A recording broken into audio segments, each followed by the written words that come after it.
सिख धर्म में पुनर्जन्म माना जाता है, हिंदू धर्म में भी पुनर्जन्म माना जाता है। क्या इस्लाम धर्म इसको मानती है? मैं प्रितपाल सिंह सिलीगुड़ी से आया हूं, आपसे जिज्ञासा रखता हूं। भाई साहब ने सवाल पूछा है कि सिख धर्म पुनर्जन्म में मानता है, हिंदू धर्म मानता है, क्या इस्लाम धर्म मानता है? भाई साहब आप लेट आए जरा इधर।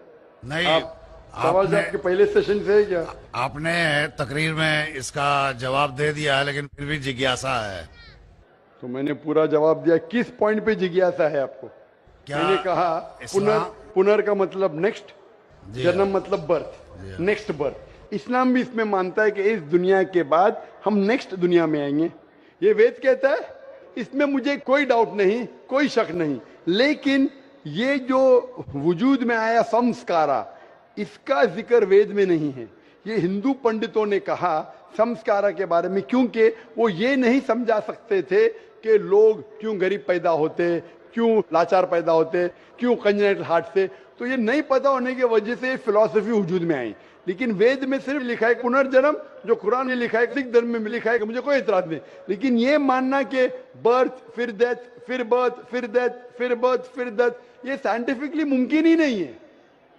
I can give you another quotation why it's not possible. आप समझ रहे ना? तो किस लॉजिक पे आप संतुष्ट नहीं है? मैं आपसे ये जानना चाहता हूं कि जैसे सिख धर्म में ये माना जाता है कि किसी व्यक्ति की मृत्यु हुई है, वो कहीं ना कहीं फिर जन्म लेगा। क्या इस्लाम इसको मानती है? नहीं, कहीं ना कहीं नहीं, सिर्फ एक जगह लेंगे, आखिरी नेक्स्ट जिंदगी। और यही सही मानों में वेद में लिखा है, पुनर्जन्म नेक्स्ट जिंदगी। कहीं ना कहीं यहां पैदा हुआ, अमेरिका में करेंगे, बिल्कुल किधर भी वेद में नहीं लिखा है। वेद में कहीं नहीं लिखा है। ये पंडितों ने अपनी तरफ से पेश किया है। पुनर्जन्म जो कुरान में है और वेद में है, उसके मानी नेक्स्ट लाइफ, ये हम मानते हैं। लेकिन कहीं ना कहीं यहां लेंगे नहीं, एक ही जगह आखिरत में। और क्योंकि साइंटिफिकली ये लोग जो कहते संस्कारा, कि आप अच्छे काम करेंगे तो आप स्वर्ग में जाएंगे, अच्छे काम करेंगे तो अगले जन्म में आप इंसान बनेंगे, बराबर कि नहीं? स्वर्ग में जाएंगे तो स्वर्ग में जाएंगे तो आने की जरूरत क्या? फिर स्वर्ग में रहना अच्छा ना, धरती पे क्यों आएंगे? फिर कुछ मतलब में स्वर्ग में जाके फिर वापस आते। अगर स्वर्ग में जाके इनाम मिल गया तो यहाँ वापस क्या आते?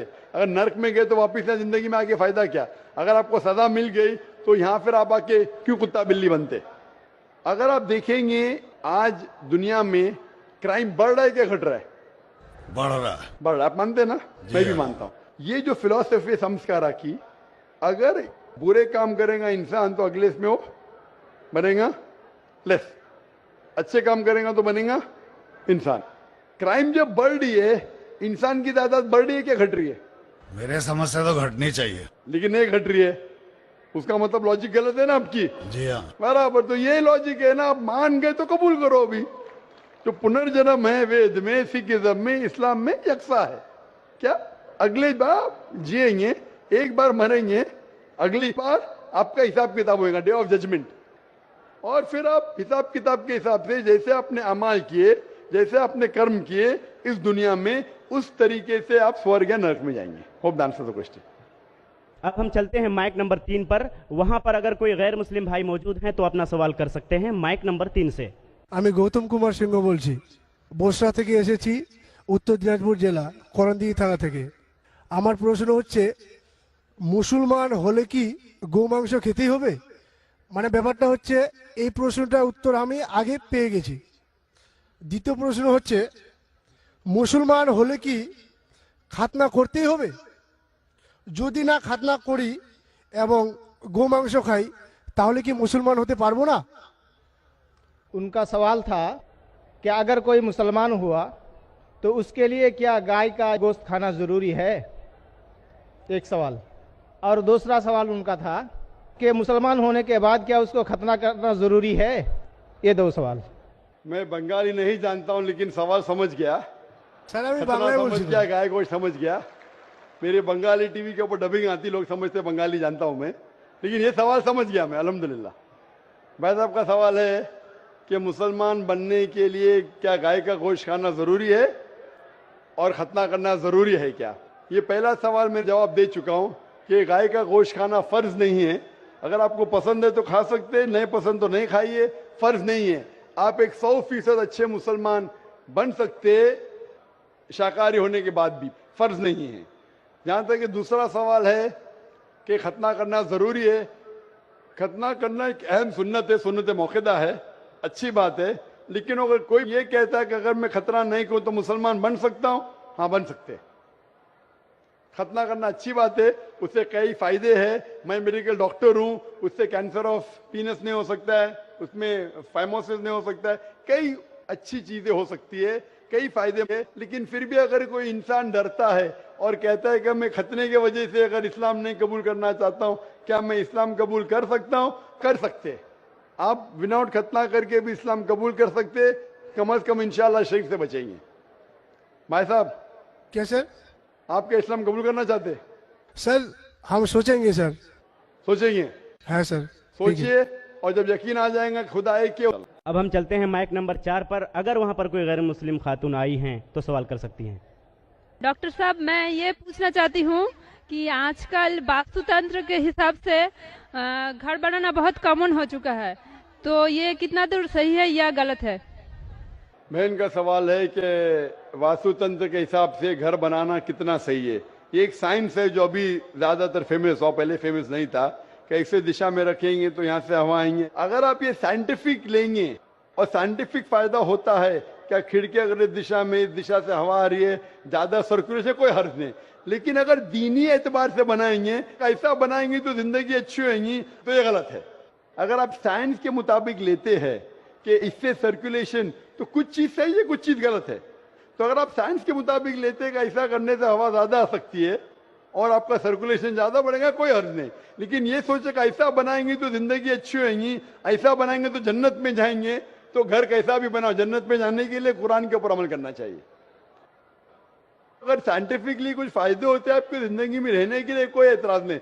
लेकिन ये सोचेंगे कि आखिरत में आप जन्नत में जाएंगे इसके वजह से, तो ये विश्वास बिल्कुल गलत है। एक बार मैं फिर वाज़ह कर दूं, अपना नाम और अपना प्रोफेशन सवाल करने से पहले ज़रूर बताएं। अब हम फिर लौट आते हैं माइक नंबर 1 की तरफ। माइक नंबर 1 पर अगर कोई गैर मुस्लिम भाई हैं तो अपना सवाल कर सकते हैं माइक नंबर 1 से। पहले मैं आपको प्रणाम करता हूं, मेरा प्रणाम को आप स्वीकार करें। किशनगंज की पावन धरती पे आप आए हैं, आपका अभिनंदन है, स्वागत है। मैं क्वेश्चन करने से पहले एक बात बता देना चाहता हूं कि मेरा नाम है मनीष कुमार जालान, मेरी प्लाईवुड की फैक्ट्री है और उसमें हम 3 पार्टनर हैं, एक मुस्लिम पार्टनर भी उसमें है। मेरा बिजनेस 18 साल से उनके साथ है। कभी धर्म के कारण कभी कोई कंट्रावर्सी हमारे बीच में नहीं आई है और भगवान के आशीर्वाद से मैं चाहता हूं कि आगे भी नहीं आएगा। मेरा प्रश्न आपसे है कि सनातन धर्म और इस्लाम में क्या समानता है, उसके बारे में मुझे थोड़ा सा क्लियरिफिकेशन। भाई साहब का सवाल है कि उसकी प्लाईवुड की फैक्ट्री है, 3 पार्टनर, एक पार्टनर मुसलमान है, कभी भी कंट्रोवर्सी नहीं है और इंशाल्लाह नहीं आएंगी। उनका सवाल है कि सनातन धर्म और इस्लाम में क्या यकसानियत है, वो जानना चाहते हैं। हिंदू मजहब की सबसे अहम किताब है वेदा। दयानंद सरस्वती ने सनातन धर्म को और आम किया, वो सही कहते हैं कि हमें मानना चाहिए वेद। वेद सबसे ऊंची किताब है। स्मृति और श्रुति, श्रुति मतलब जो भगवान की तरफ से, स्मृति मतलब जो इंसानों ने लिखी है। श्रुति में आता है वेद और उपनिषद। तो सनातन धर्म के मुताबिक और इस्लाम के मुताबिक भी आप देखेंगे दोनों में खुदा के बारे में, ईश्वर के बारे में, अल्लाह के बारे में जो लिखा है वो यकसा है। आप जब पढ़ेंगे छंदोग्य उपनिषद चैप्टर नंबर 6 सेक्शन नंबर 2 श्लोक नंबर 1 में लिखा हुआ है संस्कृत में, एकम एविदित्यम, खुदा एक है, भगवान एक है, दूसरा नहीं है। लिखा है स्वतः उपनिषद में चैप्टर नंबर 6 श्लोक नंबर 9 में, नाचस्य कसिज जनिता न चदीपा, कि उस ईश्वर का कोई रब नहीं, उस ईश्वर के कोई वालिदैन नहीं, उससे ऊंचा कोई नहीं, उसका कोई वालिदैन है, कोई वालदा है। लिखा है स्वतः उपनिषद में चैप्टर नंबर 4 वर्ष नंबर 19 में, न तस्य प्रतिमा अस्ति, उस ईश्वर की कोई प्रतिमा नहीं। प्रतिमा संस्कृत लफ्ज है जिसके मानी अक्स, picture, painting, photograph, idol, statue, sculpture. तो लिखा है उस ईश्वर, उस भगवान की कोई प्रतिमा नहीं, कोई अक्स नहीं, कोई पिक्चर नहीं, कोई पेंटिंग नहीं, कोई पोर्ट्रेट नहीं, कोई आइडल नहीं, कोई स्कल्पचर नहीं, कोई स्टैच्यू नहीं। आगे जब आप पढ़ते हैं ये सारी चीजें कुरान में भी लिखी है, मैं उसके ऊपर आऊंगा। ये है ईश्वर के बारे में जो लिखा गया है। उसी तरीके से अब आगे जब पढ़ेंगे यजुर्वेद चैप्टर नंबर 40 वर्ष नंबर 8 और 9 में, उसमें लिखा है अंधात्म प्रविशंति या असंबुद्धि उपास्ते। अंधात्म मीन्स अंधकार, प्रविशंति मतलब दाखिल होना, अंधात्म प्रविशंति या असंबुद्धि उपास्ते, वो अंधकार में दाखिल हो रहे हैं जो लोग असंबुद्धि की पूजा करते। असंबुद्धि मतलब नेचुरल थिंग्स लाइक हवा, पानी, आग, जो नेचुरल थिंग की पूजा करते हैं जैसे हवा, पानी, आग, वो अंधकार में दाखिल हो रहे। और वो श्लोक का कंटिन्यू होता है, वो लोग और घोर अंधकार में दाखिल हो रहे जो संभूति की पूजा करते। संभूति मतलब इंसान की बनाई हुई चीजें, टेबल, चेयर, आइडल, मूर्ति, इसकी पूजा करेंगे तो और घोर अंधकार में दाखिल होंगे। और लिखा है ऋग्वेद में जिल्द number 1 hymn number 164 verse number 46, एकम सत्य विप्र बहुधा विदांते। सत्य एक है, खुदा एक है, एकम सत्य विप्र बहुधा विदांते। लोग, विद्वान लोग उस ईश्वर को कई अलग नाम से पुकारते हैं, ईश्वर को कई अलग नाम से पुकारते। यही चीज लिखा है कुरान में जो मैंने जिक्र किया हूं, सूरह इसरा में सूरह नंबर 17 आयत नंबर 110, कुलिदुल्लाह विदुर रहमान अयमतदु फलाल उस्मान हसना। चाहे कहो अल्लाह या रहमान, उसे अच्छे नाम से पुकारो क्योंकि अल्लाह के सारे अच्छे नाम हैं। लेकिन ऐसी कई मिसाल दी गई। ऋग्वेद आप पढ़ेंगे, ऋग्वेद जिल्द नंबर 2 चैप्टर नंबर 1 श्लोक नंबर 3 में पढ़ेंगे। उसमें एक एट्रीब्यूट दिया गया है ब्रह्मा। ब्रह्मा कहते हैं बनाने वाले खुदा को, ब्रह्मा कहते हैं बनाने वाले खुदा को। हमें कोई एतराज नहीं अगर कोई कहता है कि ईश्वर बनाने वाला है, उसका तर्जुमा करते अरबी में हो जाता है खालिक, हमें कोई एतराज नहीं। लेकिन अगर कोई कहता है कि ईश्वर वो ब्रह्मा है जिसके 4 सिर है, हर सिर पे मुकुट है, तो हम मुसलमान उस पर एतराज करते हैं, क्योंकि आप भगवान को अक्स दे रहे और आप Yajurveda chapter number 32 shloka number 3 के खिलाफ जा रहे। ना तस्य प्रतिमास्ति, उस ईश्वर की कोई प्रतिमा नहीं, आपने प्रतिमा दिया तो गलत किया। इसी तरीके से आगे आप पढ़ेंगे, लिखा हुआ है ऋग्वेद में किताब नंबर 6 हिम नंबर 46 श्लोक नंबर 16 में, या एक मुश्ती ही, भगवान एक ही है, सिर्फ उसकी तारीफ करो। और ब्रह्म सूत्र हिंदुइज्म का है, एक कम ब्राह्म द्योत्या नास्ते नैना नास्ति किंचन। भगवान एक ही है, दूसरा नहीं है, नहीं है, नहीं है, जरा भी नहीं है, सिर्फ एक खुदा है, उसके अलावा कोई नहीं है।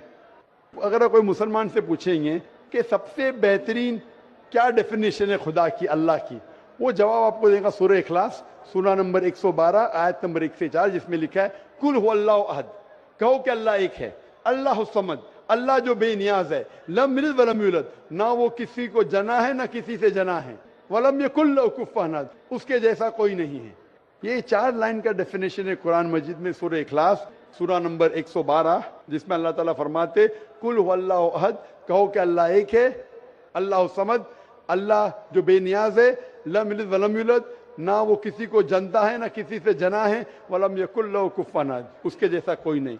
अगर कोई भी चीज को आप कहते हैं खुदा है, भगवान है, ईश्वर है, अगर ये 4 लाइन के डेफिनेशन में उतरता है, हम मुसलमान को कोई एतराज नहीं मानने के लिए कि वो ईश्वर है कि वो खुदा है। तो ये सनातन धर्म के खुदा एक है, उसका कोई अक्स नहीं, हूबहू मिलता है कुरान मजीद से। लेकिन मैं एक स्टेप आगे जाता हूं, यहां तक के तो सही है, दयानंद सरस्वती ने कहा ईश्वर के बारे में, मैंने मान लिया। मैंने थोड़ी और रिसर्च किया, मैंने कहता हूं मैं दयानंद सरस्वती और विद्वान हूं, और रिसर्च किया। रिसर्च में लिखा है वेद में, पुराना में, कि एक आखिरी अवतार आने वाले हैं। इसका जिक्र दयानंद सरस्वती ने नहीं किया, क्यों नहीं किया मैं जानता नहीं, लेकिन लिखा है भविष्य पुराना, मतलब जो भविष्य के बारे में आपको कह रही है। अगर आप पढ़ेंगे वेद और भविष्य पुराना और बाकी पुराना, कई जगह आखिरी पैगंबर मोहम्मद सल्लल्लाहु अलैहि वसल्लम का जिक्र है। मैं पूरा तफसीर से नहीं बोलूंगा, हवाले दूंगा तो आसान होगा। आप पढ़ेंगे भविष्य पुराना पर्व 3 खंड 3 अध्याय 3 श्लोका 5 से 8 तक, इसमें मोहम्मद सल्लल्लाहु अलैहि वसल्लम का जिक्र है। आगे पढ़ेंगे भविष्य पुराना पर्व 3 खंड 3 अध्याय 3 श्लोका 10 से 27 में मोहम्मद सल्लल्लाहु अलैहि वसल्लम का जिक्र है। अगर आप पढ़ेंगे अथर्ववेद किताब नंबर 20 खंड नंबर 127 श्लोका नंबर 1 से 14 में मोहम्मद सल्लल्लाहु अलैहि वसल्लम का जिक्र है। इसे कहते कुंटब सुक्तास। अगर आप पढ़ेंगे ऋग्वेद किताब number 1 chapter number 53 shloka number 9 में मोहम्मद सल्लल्लाहु अलैहि वसल्लम का जिक्र है। कई जगह पे उनका नाम से जिक्र है और बड़ी तफसील से जिक्र है कल की पुराना में। कल की पुराना चैप्टर नंबर 5, 7, 9, 15 यहां पढ़ेंगे। इसमें लिखा है कि कल युग मतलब आखिरी युग में आएंगे आखिरी अवतार। अवतार जैसा मैंने कहा का मतलब नहीं का भगवान नीचे आना। अवतार एक संस्कृत वर्ड है जिसका मानी अवत्र मतलब खुदा ने भेजा। खुदा नहीं आ रहा है, it belongs to God, not God himself. इसीलिए इसका कॉन्सेप्ट है मैसेंजर, पैगंबर। तो कल युग में कल के अवतार आएगा। उसके बाप का नाम है विष्णु यास। विष्णु मतलब ईश्वर खुदा, यास मतलब खुदा का बंदा। अरबी में कहीं हो जाता अब्दुल्ला जो मोहम्मद सल्लल्लाहु अलैहि वसल्लम के वालिद का नाम था।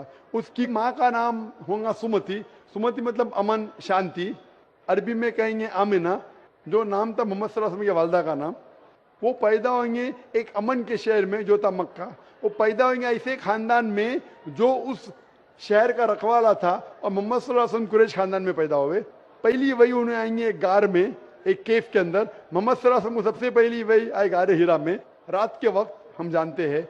फिर वो माइग्रेट करेंगे नॉर्थवर्ड और वापस आएंगे। मोहम्मद सल्लल्लाहु अलैहि वसल्लम ने हिजरत की, मदीना पे वापस आया। उनके 4 करीब दोस्त होंगे, सबसे पहले 4 खुलफा राशिदीन। ऐसे कई तफसील है। तो खुदा के जिक्र के बाद जो वेद में यकसानियत है जो कुरान से मिलती है वो है मोहम्मद सल्लल्लाहु अलैहि वसल्लम का जिक्र। और भी यकसानियत है, ये तो सिर्फ खुदा के बारे में और मोहम्मद सल्लल्लाहु अलैहि वसल्लम के बारे में। और यकसानियत है शराब मत पियो, जैसा मैंने कहा कुरान में लिखे सूरह माइदा सूरह 5 आयत नंबर 90 शराब मत पियो। मनुस्मृति चैप्टर नंबर 9 श्लोक नंबर 225 में लिखा है। कुरान में लिखा है जुआ मत खेलो, सूरह माइदा सूरह 5 आयत नंबर 90। मनुस्मृति चैप्टर नंबर 9 श्लोक नंबर 225 में जुआ मत खेलो। हिजाब पहनना चाहिए, कुरान में लिखा है सूरह नूर सूरह नंबर 24 आयत नंबर 30 और 31।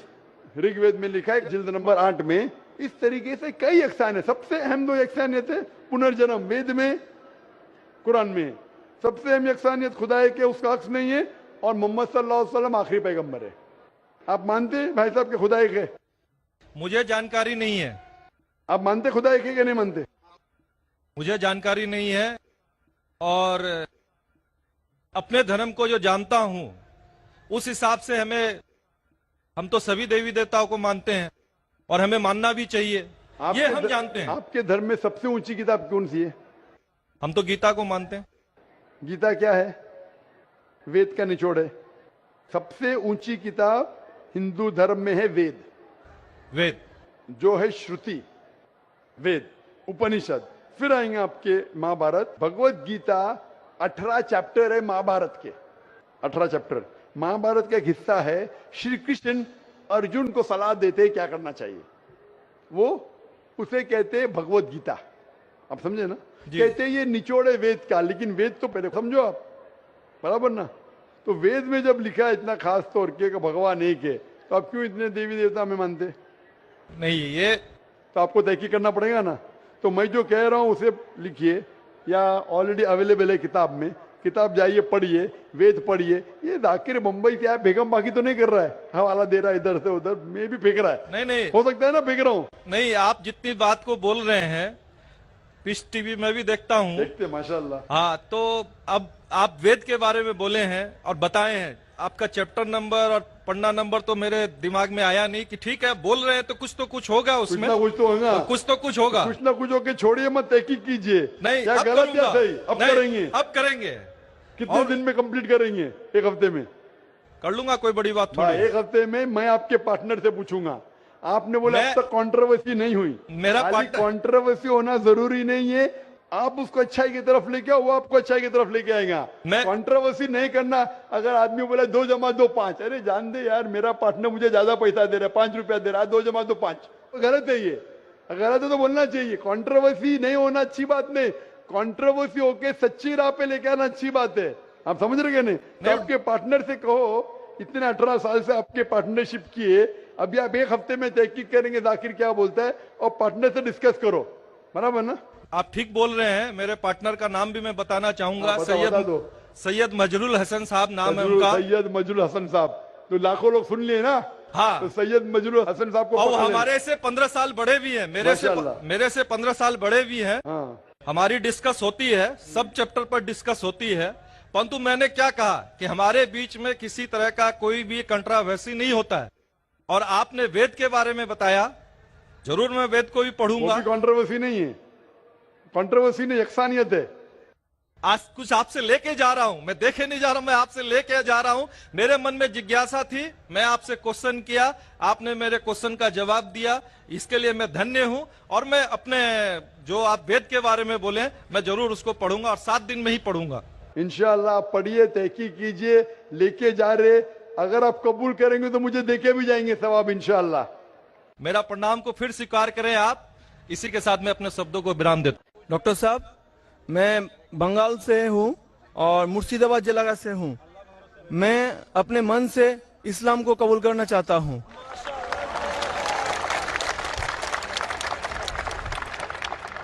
माशाअल्लाह।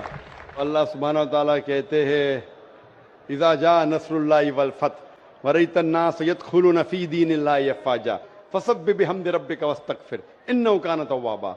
आप देखेंगे लोग फौज दर फौज अल्हम्दुलिल्लाह इस्लाम में दाखिल हो रहे हैं और हम अल्लाह सुब्हानहू से दुआ करते और इस्तिग़फ़ार करते।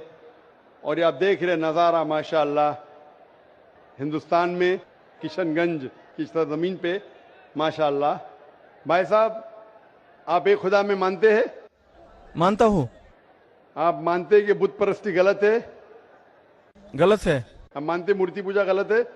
गलत है। आप मानते हैं कि मोहम्मद सल्लल्लाहु अलैहि वसल्लम आखिरी पैगंबर है? मानता हूँ। आप पर कोई भी जबरदस्ती कर रहा है इस्लाम कबूल करने के लिए? नहीं, नहीं डॉक्टर साहब। आप पे कोई भी दबाव है इस्लाम कबूल करने के लिए? नहीं डॉक्टर साहब। आप अपने मन से करना चाहते हैं इस्लाम कबूल? अपने मन से करना चाहता आप हूँ। पे कोई भी प्रेशर नहीं? कोई प्रेशर नहीं है। जैसा मैंने कहा कि जबरदस्ती किसी को इस्लाम कबूल कराना इस देश में हराम है। इस्लाम या कोई भी मजहब में जबरदस्ती करना हराम है इस देश में। और इस्लाम धर्म में भी, इस्लाम मजहब में भी किसी को मुसलमान जबरदस्ती बनाना गलत है। तो आप अपने मन से करना चाहते भाई साहब? मैं अपने मन से पूरे होशो हवास से। माशाल्लाह। तो इंशाल्लाह मैं अरबी में कहूंगा और आप उसे दोहराइए। ठीक है। अशहदु अशहदु अल्लाह अल्लाह इलाहा इलाहा इल्लल्लाह इल्लल्लाह व अशहदु अशहदु अन्ना अन्ना मुहम्मदन मुहम्मदन अब्दुहु अब्दुहु व रसूलुहु। रसूलुहु। मैं शहादत देता हूँ कि अल्लाह के अलावा अल्लाह के अलावा कोई माबूद नहीं कोई माबूद नहीं और मोहम्मद मोहम्मद सल्लल्लाहु अलैहि वसल्लम उसके पैगंबर और बंदे है। माशाल्लाह, आप मुसलमान हो चुके। और डॉक्टर साहब, जी हाँ बोलिए। मेरा एक मन की ख्वाहिश है जी हाँ, कि मैं आपके हाथ से कुरान शरीफ को पाना चाहता हूँ। इंशाल्लाह। आप कौन सी जबान में महारत रखते हैं भाई साहब? बंगाली या बंगाली का? हाँ, बंगाल का हूँ। बंगाल का। तो बंगाली में महारत रखते। हाँ। मैं दरखास्त करूंगा अगर कोई वॉलंटियर्स बंगाली का तर्जुमा ला सकेंगे, बंगाली और हिंदी का तर्जुमा कुछ चंद ला सकेंगे वॉलंटियर्स। भाई साहब आप आगे आ सकते हैं हाँ, स्टेज के आ करीब। सकता हूँ। हाँ। जब तक आप आगे आएंगे इंशाल्लाह हम सवाल जवाब के सेशन को बढ़ाते रहेंगे। हाँ, ठीक और है। मैं दरखास्त करता हूँ वॉलंटियर से, अगर बंगाली और हिंदी का तर्जुमा यहाँ लाके स्टेज पे देंगे तो इंशाल्लाह मैं ये नौ मुस्लिम को पेश कर सकूंगा। सर, मैं आपके पास जाना हूँ। जी हाँ भाई साहब।